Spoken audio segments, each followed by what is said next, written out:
Hi friends, ఇప్పుడే అందిన వార్త. ప్రజలకు గుడ్ న్యూస్. భారీగా తగ్గిన గ్యాస్ సిలిండర్ ధర. ఈ విషయాలను తెలుసుకోవాలనుకుంటే వీడియోని ఎక్కడ స్కిప్ చేయకుండా చూడండి. అప్పుడే మీకు పూర్తి ఇన్ఫర్మేషన్ అర్థమవుతుంది. అదేవిధంగా ఛానల్ ఫస్ట్ టైం చూస్తున్నట్లయితే సబ్స్క్రైబ్ చేసుకోండి, లైక్ చేయండి. లైక్ చేయడం వల్ల ఇలాంటి ఇన్ఫర్మేషన్ చాలా మందికి రీచ్ చేసిన వారం అవుతాం. గ్యాస్ సిలిండర్ ధరలు అంతర్జాతీయ ముడి చమురు ధరలపై ఆధారపడి ఉంటాయి. అయితే ప్రతి నెల 1వ తేదీ ధరల్లో మార్పులు చేర్పులు చేస్తుంటారు. తాజాగా నేడు జూన్ 1వ తేదీన కమర్షియల్ గ్యాస్ సిలిండర్ ధరలను తగ్గించి చమురు సంస్థలు వినియోగదారులకు శుభవార్త అందించాయి. అయితే కమర్షియల్ గ్యాస్ సిలిండర్ ధరపై 72 రూపాయలు తగ్గించారు. అయితే దీంతో నేడు హైదరాబాద్లో 19 కేజీల గ్యాస్ సిలిండర్ ధర 1903 రూపాయలకు చేరింది. ఇక ఢిల్లీలో 69.5 మేర తగ్గగా 1676 రూపాయలకు విక్రయిస్తున్నారు. చెన్నైలో 70.5 మేర తగ్గింది. దీంతో 1840 రూపాయలకు చేరింది.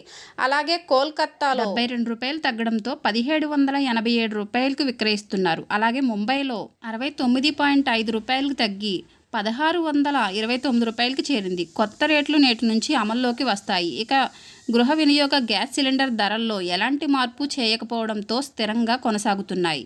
ఇలాంటి లేటెస్ట్ ఇన్ఫర్మేషన్ వీడియోస్ కోసం ఛానల్ సబ్స్క్రైబ్ చేసుకోండి.